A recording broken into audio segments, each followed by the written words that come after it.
React é uma biblioteca voltada para o desenvolvimento web, e com ela você pode construir interfaces de usuário que são interativas e dinâmicas. E o fundamento principal do React é que você pode criar componentes que são reutilizáveis, e isso é ótimo para quem é preguiçoso. Então eu vou dar um exemplo aqui para vocês. Eu tenho aqui uma página que é a página do Airbnb, mas fiquem sabendo que existem muitas outras plataformas famosas que usam React, como o Vimeo, o falecido Facebook, será que a gente pode dizer que ele é falecido? O Instagram, o Pinterest, gente, que eu amo ficar vendo as maluquices lá e pensando em enfiar piercing na cara e pintar o cabelo de tudo que é cor. Enfim, galera, tem um monte de empresa que usa React, e o que eu quero mostrar pra vocês nesse exemplo é essa lista aqui que tá aparecendo aqui no Airbnb. Você pode ver aí vários lugares para alugar, e cada lugar aí possui uma imagem, um título, né, com o nome do lugar, o local, tem a quantidade de quilômetros que ele tá de você, uma data,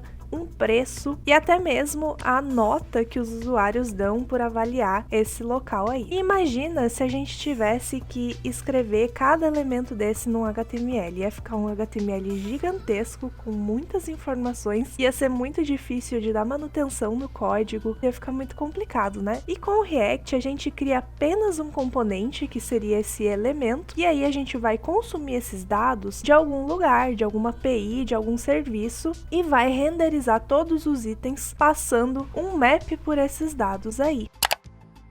Então vamos lá, o que você precisa aí saber para começar os seus estudos em React? HTML, fundamental, mesmo que seja o básico, então você tem que saber lá a estrutura do HTML. A gente tem a tag HTML, que engloba todo o conteúdo, a gente tem as tags head, que é onde você coloca as informações pro navegador, e a tag body, que é onde de fato vai o conteúdo do seu site. A gente também precisa saber as principais tags, o uso das tags semânticas, que tags podem fechar com conteúdo dentro. Por exemplo, quando eu tenho uma tag button, eu coloco entre as tags a palavra enviar, comprar, sei lá, qualquer coisa que faça sentido ali. Mas eu também tenho tags que não são fechadas assim, elas fecham na própria tag. Por exemplo, a tag img, a tag input, e aí a gente usa atributos para colocar um conteúdo ali dentro, né? Então, por exemplo, a tag img, a gente tem um atributo src, que é onde a gente passa o caminho da imagem. O input, a gente pode colocar um placeholder e até mesmo um value. A gente também tem a tag a, que é uma âncora, e a gente tem nela o atributo href, que é onde a gente vai colocar a URL do site para onde a gente quer encaminhar o usuário quando ele clicar nessa âncora. E no React a gente pode passar dados entre componentes usando props. E se você tem um bom entendimento de como você pode passar valores nesses atributos, com certeza isso vai te ajudar a entender como você vai passar um valor por props. De JavaScript, você precisa saber escrever funções, seja ela de forma declarativa, seja uma arrow function. Por exemplo, eu tenho aí uma função mostra elemento e eu vou receber um argumento ali para o parâmetro elemento. E é muito importante também você entender o conceito de retorno, o que você vai retornar no resultado dessa função, porque no React a gente retorna componentes. E com isso eu trago para vocês o conceito do JSX.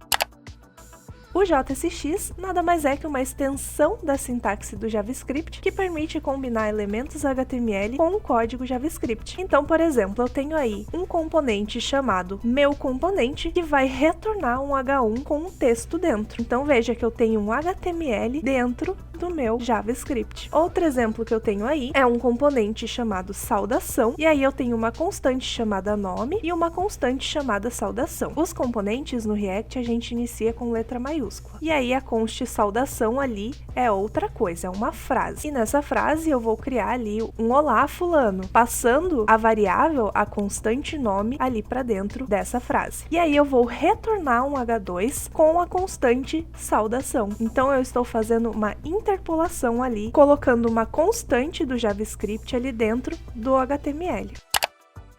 É interessante também a gente saber um pouco de arrays e manipulação de arrays, principalmente utilizando o map. Vamos supor que você tem um array de elementos que você quer renderizar numa lista usando uma tag UL. Você não precisa escrever vários LIs para renderizar esses elementos dentro dessa lista. Você pode utilizar um map nesse array para retornar um LI mostrando todos os elementos desse array.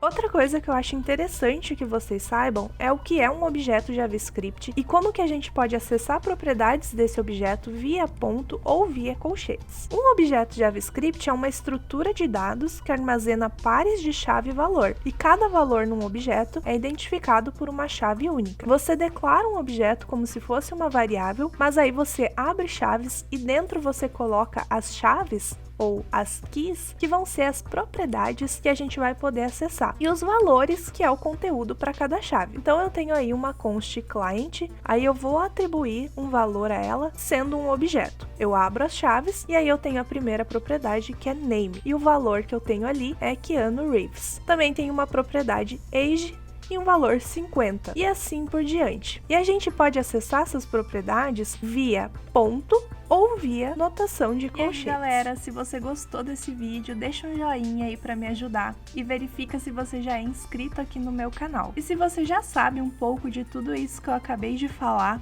você já pode dar os seus primeiros passinhos aí no React, que é uma ferramenta muito utilizada pelas empresas. O pessoal dá muito valor para quem já sabe um pouquinho dela, para quem vai tentar aí a primeira vaga na área de desenvolvimento. Você já entendeu um pouquinho que seja dessa biblioteca, com certeza vai te trazer bastante vantagem. O vídeo era esse e quem sabe um dia talvez a gente se vê num próximo vídeo.